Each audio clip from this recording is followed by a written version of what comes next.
दोस्तों, आप सुन रहे हैं तेनालीराम की कहानियां तेनाली और खोज भाग 25। आइए शुरू करते हैं। एक बार तेनालीराम महाराज से किसी बात पर रूठा हुआ था कि महाराज कृष्णदेवराय ने उसे फिर से किसी बात पर डांट दिया, जिसकी वजह से तेनालीराम बिना बताए वहां से कहीं चला गया और दरबार में आना बंद कर दिया।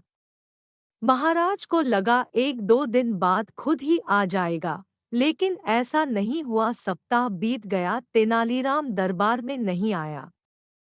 जब महाराज को तेनालीराम की कमी खलने लगी, तो उन्होंने एक सेवक को तेनालीराम के घर भेज दिया। वहां जाकर पता चला कि तेनालीराम बहुत दिनों से घर भी नहीं आया है। अब महाराज परेशान हो गए कि आखिर तेनालीराम गया तो गया कहाँ। उन्होंने पूरे विजयनगर में गुप्तचर फैला दिए।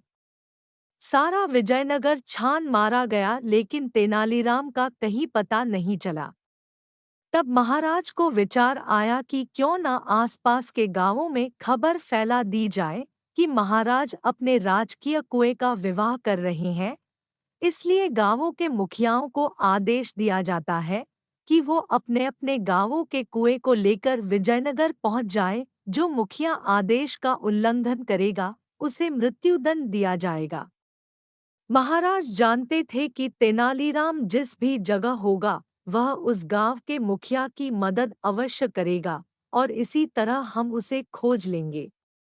उधर महाराज की घोषणा सुनते ही तेनालीराम भी समझ गया कि ये सब उसका पता लगाने के लिए किया गया है। सभी गांवों के मुखिया ये घोषणा सुनकर हैरान थे। वे सब सोच रहे थे कि आखिर महाराज को हो क्या गया है, भला कोई भी कहीं उठकर जाता है। तेनालीराम जिस गांव में रहता था, उस गांव का मुखिया भी काफी परेशान था कि तभी तेनालीराम उसके घर पहुंच गया और बोला, मैं आपका शुक्रगुजार हूं जो आपने मुझे अपने गांव में रुकने की जगह दी। मैं आपका ये उपकार जरूर चुकाऊंगा। मुखिया बोला, पर कैसे? अब आप आसपास के गांवों के सभी मुखियाओं को एकत्रित कर लीजिए और मैं जैसा कहूँ आप वैसा ही करना। इस तरह मैं आपको महाराज की घोषणा का हल बताऊंगा। तेनालीराम के कहे अनुसार उसने सभी गांवों के मुखियाओं को एकत्रित कर लिया और विजयनगर के बाहर जाकर डेरा डाला।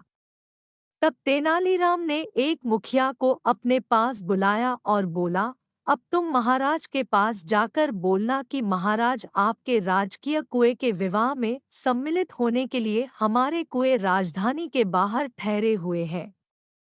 कृपा करके आप अपने कुएं को उनकी अगवानी के लिए भेज दीजिए। मुखिया ने महाराज के पास जाकर वही कहा जो तेनालीराम ने बोला था।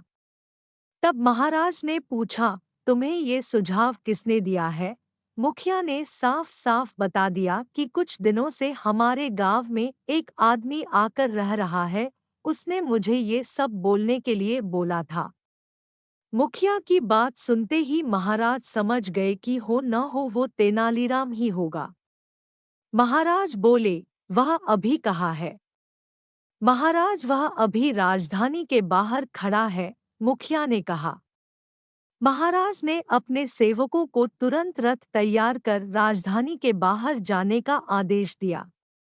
कुछ ही देर में वो तेनालीराम को लेने के लिए राजधानी के बाहर पहुंच गए। तेनालीराम को देखते ही महाराज बहुत खुश हुए और उसे बड़े धूमधाम से दरबार में लाया गया। सभी मुखियाओं को भी पुरस्कार देकर विदा किया गया। आपको ये कहानी कैसी लगी? आप हमें कमेंट करके ज़रूर बताएं और अच्छी अच्छी कहानियाँ सुनने के लिए आप हमारे चैनल को सब्सक्राइब ज़रूर करें।